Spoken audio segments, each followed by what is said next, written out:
খাওয়ার পর কাঁঠালের বিচি নিয়ে কার কার লোভ আছে অবশ্যই জানাবেন। কাঁঠালের বিচিগুলোকে একদম ফ্রেশ করে ধুয়ে এখন হচ্ছে ফ্যানের নিচে দেওয়া হবে। ধোয়া হয়েছে বাট এখনো ফ্যানের নিচে রাখা হয়নি।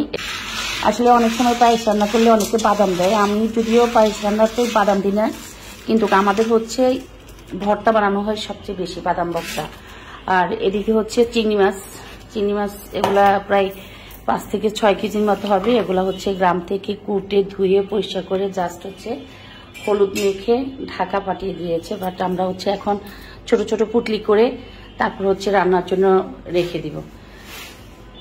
বাদাম, চিংড়ি মাছ, লেবু, কাঁঠালের বিচি, কাঁঠাল যে কয়টা পাঠাচ্ছে তার মাঝে সবচেয়ে বিগ সাইজের কাঁঠাল হচ্ছে এটা হচ্ছে অনেক বড়, মানে এটা হচ্ছে আমার যার গাছের, আমার যা দেশে থাকেন উনি পাঠিয়েছেন। এখানে একটা আছে, এগুলো হচ্ছে আমাদের গাছের, এই যে মোট 4টা, আর এখানে আছে একদম নরম হয়ে গেছে, এটা নিয়ে 5টা। আসলে গ্রাম থেকে কিছু আনলে শেয়ার করতে ভালো লাগে, যেমন আবারও বলি চিংড়ি মাছ, বাদাম, লেবু, কাঁঠালের বিচি, কাঁঠাল এখানে পড়ে যাবে হাত থেকে, কাঁঠালের বিচি। তারপরে হলো মাছের মধ্যে পাঠিয়েছে ওই যে চিংড়ি মাছ, তারপরে এগুলো হচ্ছে বাইং মাছ, এগুলো হচ্ছে বাইং মাছ, আমি ভাবছি চিরিং মাছ। তো এগুলো হচ্ছে বাইং মাছ, আর এগুলো হচ্ছে গুলশা মাছ বা গুলা মাছ, 3 কাটা মাছ, এক একজনে এক এক নাম বলে। তো আমরা বেশিরভাগ হচ্ছে গুলশা মাছ বা গুলা মাছ বলি। তো গুলা মাছ, বাইং মাছ, কাঁঠাল এগুলো হচ্ছে গ্রাম থেকে পাঠাইছে, পেঁপে, চিংড়ি মাছ, বাদাম, লেবু, কাঁঠালের বিচি, কাঁঠাল। আর সকালের জন্য সব আইটেম এখন গুছিয়ে রাখা হয়েছে, জাস্ট আমরা কিছুক্ষণ পর সবাই উঠলে আস্তে আস্তে সকালে নাস্তাটা করে ফেলব। তো এখানে হচ্ছে যে চিংড়ি মাছগুলো নিয়েছিলাম, চিংড়ি মাছগুলোকে জাস্ট হচ্ছে 1 তরকারির পরিমাণে হচ্ছে পুটলি করে হচ্ছে পলিথিনে পেঁচিয়ে রাখা হচ্ছে। আর গুলা মাছগুলোকে এখন কেটে, আসলে ঢাকা শহরে যদি গুলা মাছ পরিষ্কার করা হয় সেটা একদম কষ্টকর একটা বিষয় দাঁড়ায়।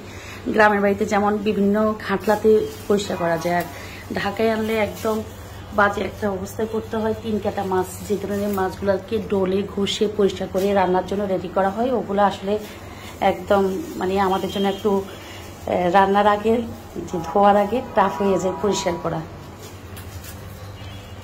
চিংড়ি মাছগুলো আমি দেখিয়েছিলাম যে পুটলি করা হচ্ছে, সেখান থেকে কিছু চিংড়ি মাছ হচ্ছে রহিম ভাই ভুনা করতেছে সকালবেলা হচ্ছে পান্তা ভাত দিয়ে খাওয়ার জন্য। পান্তা ভাত দিয়ে চিংড়ি মাছ ভুনা কারা কারা খেয়েছেন অবশ্যই জানাবেন। যে আমাদের এটা খুবই পছন্দের একটা খাবার, যে যখন তাজা চিংড়ি মাছ থাকে তখনই পান্তা ভাত দিয়ে হচ্ছে চিংড়ি মাছ ভুনা দিয়ে সবাই খায়। আর আরেকটা জিনিস শেয়ার করি নাই, সেটা হচ্ছে আমার জন্য সুপারি আসলে কাঁচা সুপারির সিজন না এখন। তারপরে এটা কিভাবে রাখতে রহিম ভাই? এটা হচ্ছে বেরেলের মধ্যে হচ্ছে কাঁচা সুপারিটা রেখে দিচ্ছে, জাস্ট হচ্ছে উঠাই ভালো করে ধুয়ে পরিষ্কার করে এভাবে ঝাঁপিতে রাখার পর তারপর হচ্ছে খাওয়ার জন্য রেডি করে। একদম বাজে গন্ধ থাকে না, ভিজা সুপারি খেলে যেমন একটা বাজে গন্ধ থাকে ওই গন্ধটা থাকে না। তো এইটা হচ্ছে আম্মার, আর বাকিগুলো হচ্ছে বাসার সবার। তো এই তো আমাদের চিংড়ি মাছ ভুনা হয়ে গেছে, আমরা হচ্ছে এখন সকালের খাবারটা খাবো। ভুনাটা হয়ে গেল একদম সুন্দর, একদম পোড়া মরিচ বেশি করে দিয়ে একটা হচ্ছে চিংড়ি মাছ ভুনা। এদিকে হচ্ছে ঘরের মেঝেতে হচ্ছে আমি কাঁঠালের বিচিগুলোকে একটু ফ্যান ছেড়ে দিলাম, জাস্ট হচ্ছে শুকিয়ে গেলেই হচ্ছে আমি সংরক্ষণ করে রেখে দিব। আসলে কাঁঠালের বিচি যারা পছন্দ করে তারা কিন্তু এটার যত্নটা সেম ভাবে করে। তো এই যে কাঁঠালের বিচিগুলো আমি হচ্ছে ফ্যান ছেড়ে দিলাম, আসলে এগুলা গ্রাম থেকে আনছিল। আর একটা জিনিস শেয়ার করি, সেটা হচ্ছে এখানে আমার কিছু ওয়ালমেট নিয়েছিলাম কালকে আমার এক বোনের পেজ থেকে, আমি বোনের পেজটা হচ্ছে মেনশন করে দিব, ওকে অর্ডার করেছিলাম, জাস্ট হচ্ছে আমার জন্য এই 2টা বানিয়ে পাঠিয়েছে, জাস্ট এখন শেয়ার করা। তো সব কিছু মিলিয়ে সকালবেলা ঘুম থেকে উঠে নিজের রুমটা ফ্রেশ থাকলে বা গোছানো থাকলে দেখতে ভালো লাগে।